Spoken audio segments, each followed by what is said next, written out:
Salve, salve, mano! Seja bem-vindo ao canal Matéria Escura. Para quem não me conhece, meu nome é Hércules, eu sou químico de formação, graduação em Química, mestrado em Fisicoquímica e doutorado na área de Fisicoquímica também. Você é muito convidado a inscrever nesse canal, caso você goste de curiosidades sobre o universo, bem como curiosidades químicas do universo, formação, bem como outras várias propriedades da matéria. Portanto, a gente trabalha muito isso aqui no canal e seja muito bem-vindo a ser um dos inscritos do canal. Tamo junto!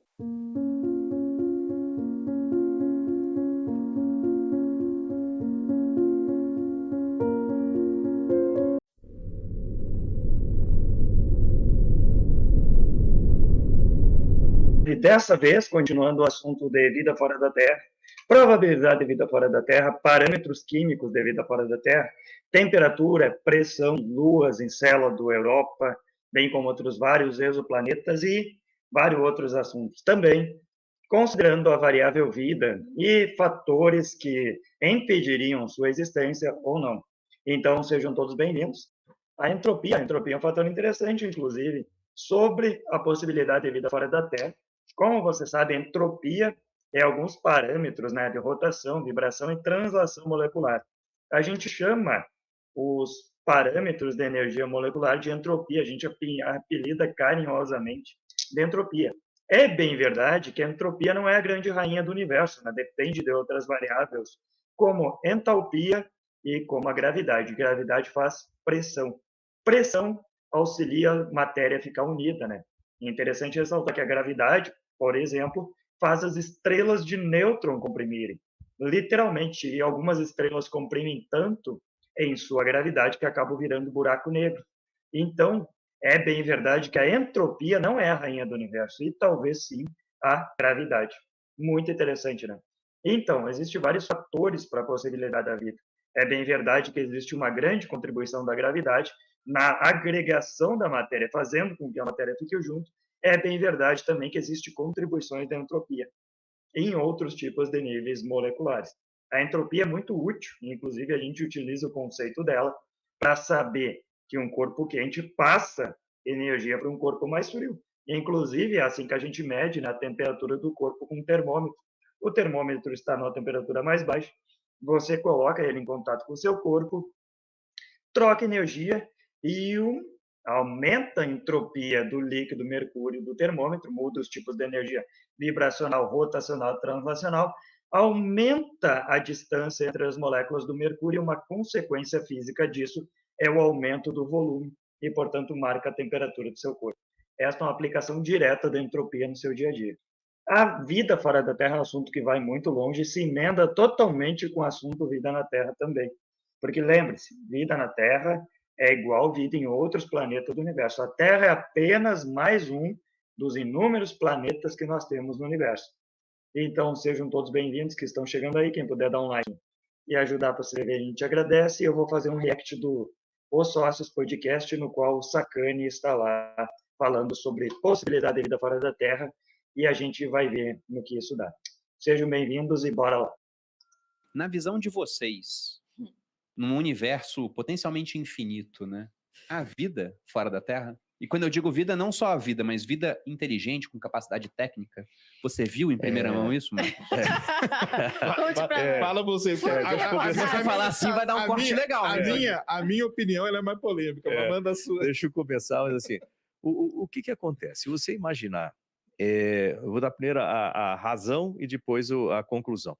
Se você imaginar o que nós teoricamente consideramos como idade do universo, né, mais de 14 bilhões de anos, se você considerar o que nós consideramos como idade do nosso sistema solar, mais de 4 bilhões, e o tempo que a gente está aqui na Terra como ser humano considerado nessa nossa forma atual, vamos dizer assim, vai dar 100 mil anos, pouco mais, assim por diante, nós somos ainda vamos dizer assim, o garoto novo no bairro, né? A gente não conhece muito do restante.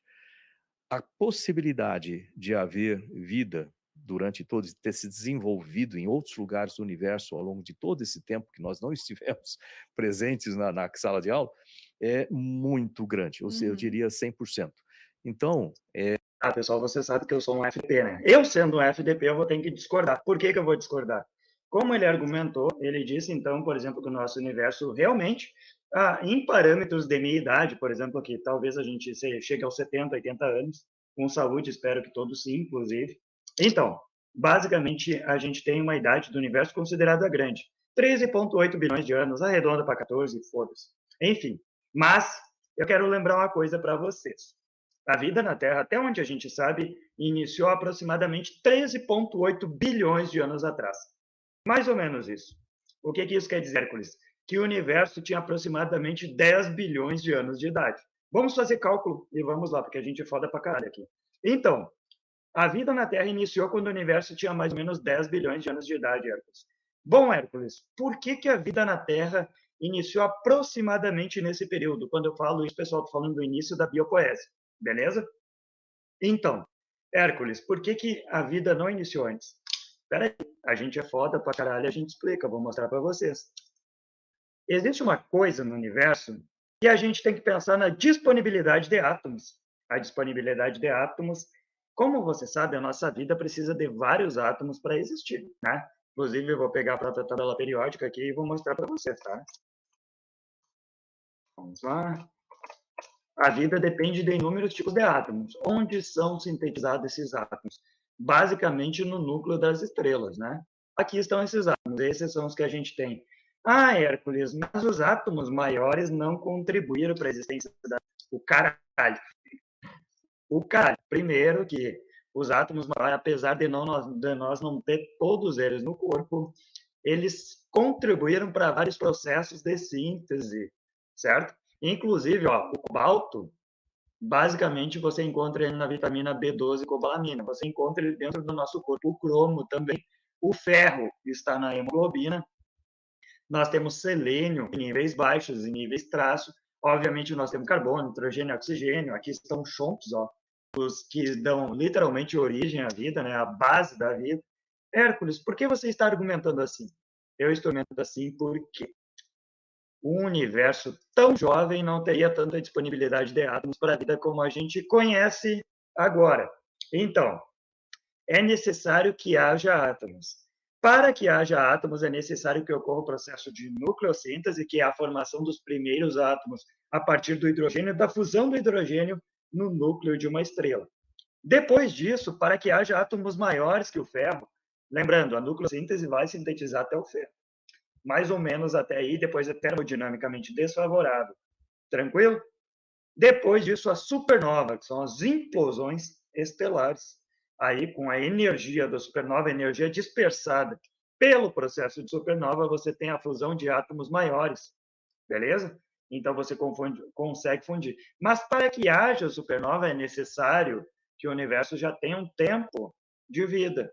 Além disso, para que haja muitas supernovas e realizem contribuições para a concentração de átomos nos corpos celestes, demora bilhões de anos.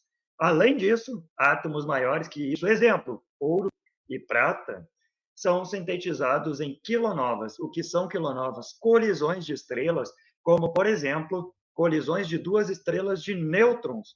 Para que haja duas estrelas de nêutrons, você precisa de dois fatores: tempo e agregação de material. Primeiro, você tem que ter as duas estrelas de nêutron. Para ter as duas estrelas de nêutron, você precisa de um processo gravitacional de agregação de matéria. E aqueles átomos se comprimam tanto a ponto de formar estrelas de nêutrons. Depois de você ter estrelas de nêutron, você tem que ter influência gravitacional com que faça duas estrelas de nêutron colidir uma com a outra, para nós ter os átomos mais pesados. Então, basicamente, há um tempo necessário para que essas coisas ocorram, para que nós tenhamos disponibilidade de átomos no universo.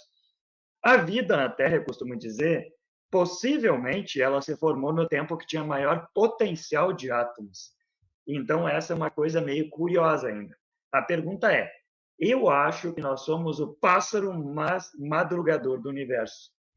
A vida, talvez a mais jovem do universo. É interessante ressaltar isso. Esse tipo de pensamento e de argumentação que eu dei para vocês aqui, é possível que nós sejamos a primeira civilização do universo baseado nisso. Salve a todos. Eu quero um travesseiro da NASA que o astronauta vende, alguém me dá um de presente. Eita, porra, uma vez eu tive um. Salve, Tatá, seja bem-vinda. Eita, vamos ver. Salve, Ana, seja bem-vinda também, viu? Aqui. Boa noite, bem-vinda. Vamos ver. Com quais elementos químicos o silício ia se ligar para formar as funções orgânicas em um planeta com vida à base de silício? A priori, ele iria formar silanos, tá? Silanos são silício com hidrogênio, ele pode fazer esse tipo de ligação, ele faz, ou com cadeias orgânicas, né? Por exemplo, benzênicas, cadeias benzênicas, metil, tá? CH3, quando eu falo metil, não pense besteira, metilmetano, e não pense besteira, tá, pessoal?